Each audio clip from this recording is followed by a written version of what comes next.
ایک اونچائی کا اور دوسرا اونچی آواز کا. اس کے علاوہ جتنے بھی سیکھے ہوتے ہیں ہم نے کسی نہ کسی طرح سے کہ خوف کیسے پیدا ہوتے ہیں. میں آپ کو چھوٹی سی ایک مثال دیتا ہوں کہ فرائڈ نے جو اس کے بیسک لیکچر ہیں اس کے اندر بڑی خوبصورت بات کی ہے اس نے سیگمنڈ فرائڈ نے. وہ کہتا ہے کہ ایک خاتون جو ہے وہ روزانہ جو ہے وہ اپنے بچے کو پینگے میں ڈال کے تو کام پہ چلی جاتی ہے دروازہ بند کر کے اپنا گھر کا. یہ ساؤتھ افریقہ کی بات ہے, موزمبیق کی ہے یہ بات. تو چلی جاتی ہے تو ایک دن اچانک جب واپس آتی ہے تو اس دیکھتی ہے کہ آواز آ رہی ہوتی ہے اندر سے, اس کا بچہ زور زور سے ہنس رہا ہوتا ہے, مسکرا رہا ہوتا ہے. تو وہ جیسی دروازہ کھولتی ہے دیکھتی ہے کہ اس کا بیٹا جو ہے جو کوڑے میں سویا ہوا ہے اور سوری وہ کھیل رہا ہے, اس کے پیٹ کے اوپر سے سانپ گزر رہا ہے. تو بچہ جو ہے وہ اس کو خود آڑی ہو رہی ہے اور وہ زور زور سے ہنس رہا ہے. لیکن جب اس کی ماں نے دیکھا کہ یہ تو ایک تھریٹ ہے تو اس نے زور سے کہا سانپ. تو بچہ جو ہے رونا شروع ہو گیا اور وہ اس نے اس جو فیلنگ تھی وہ اس کو لے لیا اور وہ پھر ساری زندگی وہ خوف اس کے اندر موجود رہتا ہے.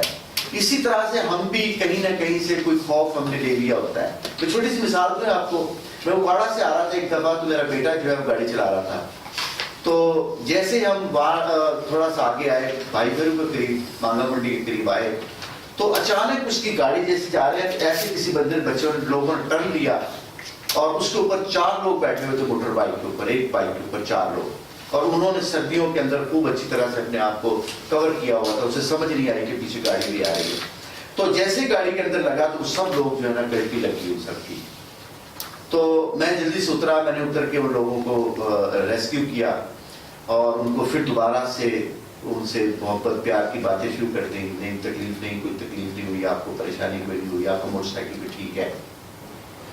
تو اب میرا جو بیٹا ہے وہ کہتا ہے پاپا نہیں اب میں گاڑی نہیں چلاؤں گا, آپ چلائیں گے.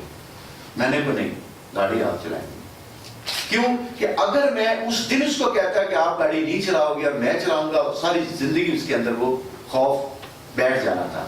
اسی طرح سے ہے کہ اس کو آپ وہ جو خوف آپ کے اندر آ گیا اس کو انلرن کرنا بہت ضروری ہوتا ہے. ہمارے اکثر و بیشتر ہمارے گھروں کے اندر یہ عام بات ہے کہ جب بچے کوئی نہ کوئی کام ایسا کر دیتے ہیں جس کی وجہ سے پریشانی ہے. میں ایک مثال دوں, میرے بیٹے کا ایکسیڈنٹ ہوا جنید کا, موٹر سائیکل سے گاڑی ہٹ ہوئی, اس کی ٹانگ ٹوٹ گئی, راڈ پڑا, 4 مہینے وہ بسترے پہ رہا. تو کیا میں نے اس کو یہ نہیں کہا کہ اب آپ آج کے بعد سے آپ نے موٹر سائیکل نہیں چلانی؟ نہیں, آپ نے, میں نے کہا موٹر سائیکل چلانی ہے اور آج وہ چلا رہا ہے موٹر سائیکل. تو یہ یاد رکھنی ہے آپ نے زندگی کے اندر کہ آپ نے اس جو بھی خوف آپ کے اندر ہے پیدا ہو گیا کسی بھی وجہ سے, اس کو انلرن کرنے کی کوشش کرنی ہے. اگر نہیں کر سکیں گے تو آپ کی زندگی رک جائے گی. آج آپ جہاں بھی رکے ہوئے ہیں کسی فیئر کی وجہ سے رکے ہوئے ہیں.